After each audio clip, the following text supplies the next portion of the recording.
Welcome to A Movie Every Day with Sean Smithson, where garbage and gold collide.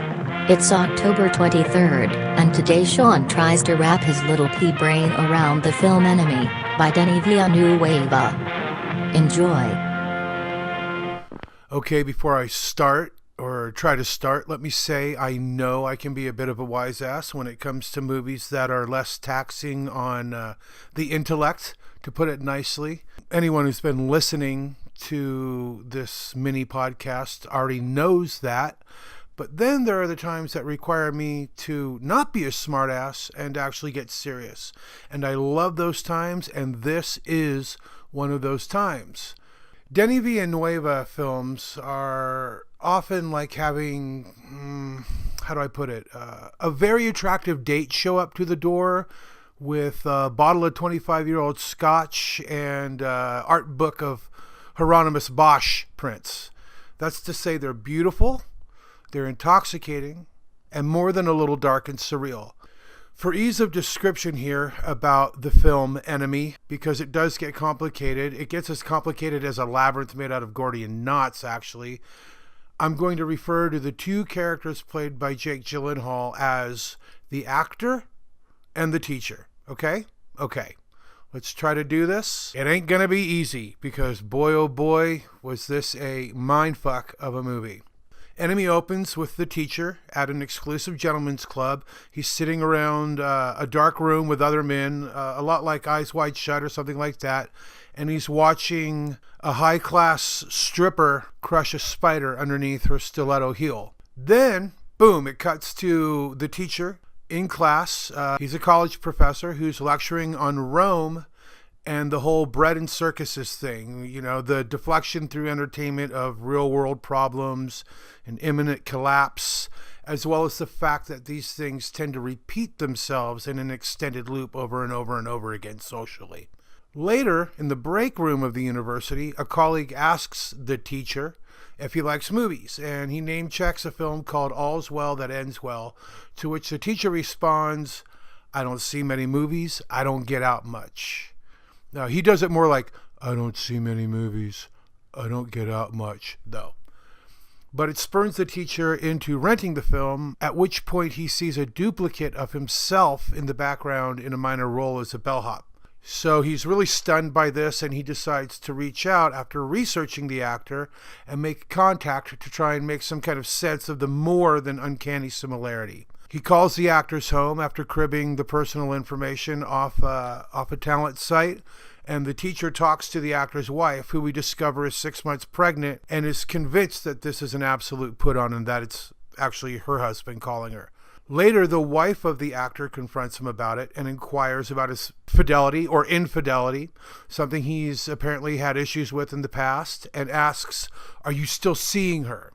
Soon the teacher and the actor meet and discover they even share the same scar on their chest. So before you can say Mobius strip, the two are intertwined in each other's lives, and the actor insists at one point on taking the teacher's place after he gets angry about something, and taking the teacher's girlfriend on a romantic getaway for an evening. And cowed, the teacher fearfully acquiesces, and off the actor goes with said girlfriend. Now, the teacher decides to go to the home of the actor and take his place as well. This is where all the symbolism and all the clues really start coming into play. The wife almost seems to know that this Gyllenhaal is not the actor but the teacher. Well, let's talk some more about that symbolism. Spiders figure heavily into all the metaphors. Female spiders are dominant. They represent also how we build relationships with others, as well as inner turmoil, self-doubt, and taking chances, taking risks. We also see the teacher driving through the streets, and are shown more than once the web-like cables of the trolley system in the Canadian city he lives in. Looking back at a scene with the teacher's mother, played in a cameo by the amazing Isabella Rossellini, she mentions his dreams of being a third-rate actor and that he needs to give those up and be responsible. There's a thing about blueberries in there too, but I'll let you see that for yourself. Soon after that, we see a giant spider looming over the city, metaphorically in control of the entire environment that the actor/teacher dwell in, right? To say much more would be telegraphing way too much of what the viewer should discover, decipher, interpret for themselves. I'll just add these tidbits of removed remarks. The betrayer within, the duplicitous self, maybe a secret life that is so secret that even you don't realize yourself you are living it. The overlapping sound of Enemy as well, bleeding one scene into another, has us, the viewer, beginning to also not exactly know which of the dual characters we are seeing. Where does one end? Where does the other begin? Is there a beginning and end to either of them at all? Villanueva's Blade Runner 2049 has more to do with this film tonally than the easier go-to mark of his previous film, Arrival. Blade Runner 249 and Enemy share some motives of existentialism, self-discovery, and to put it maybe a little too simply, being a fake, a simulacrum.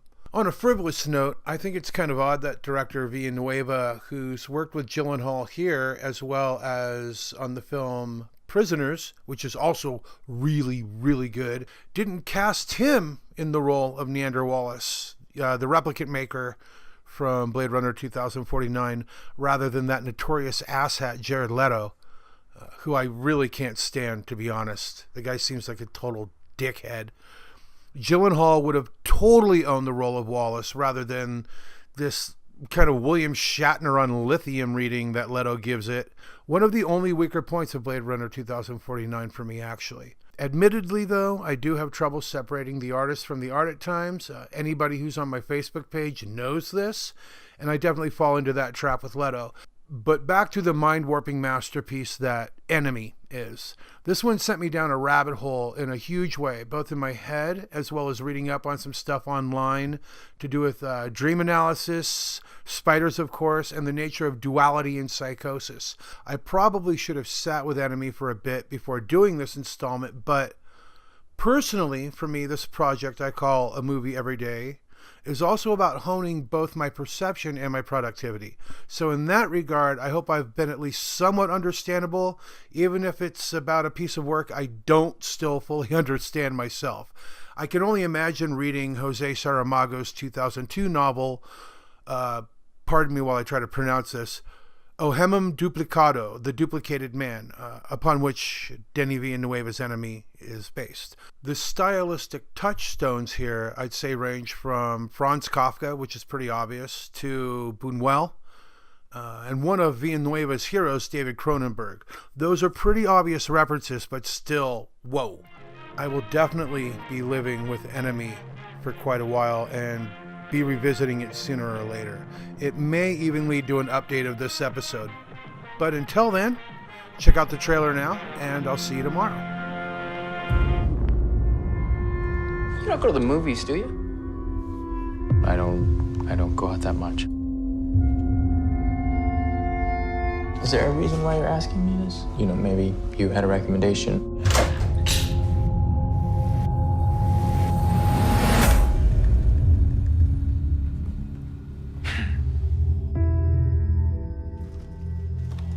Anthony Clare, 3650 Rathburn Road. Hello? Good afternoon. Hey, I'm calling to speak where to are you calling from? I'm sorry. I think there's been a Who is misunderstanding. this? Okay, I'll call back later.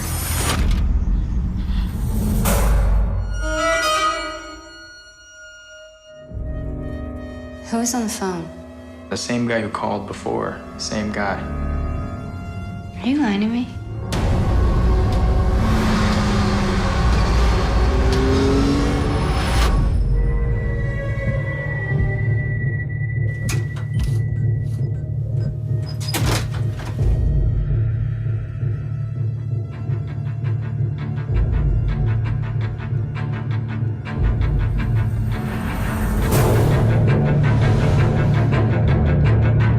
You are my only son. I am your only mother. He looks exactly like you. What's happening? I really don't know what you're talking about. I think you know. Why'd you come looking for me? I needed to know. I have some questions for you. Who are you? What's wrong? You're crazy. I'm crazy!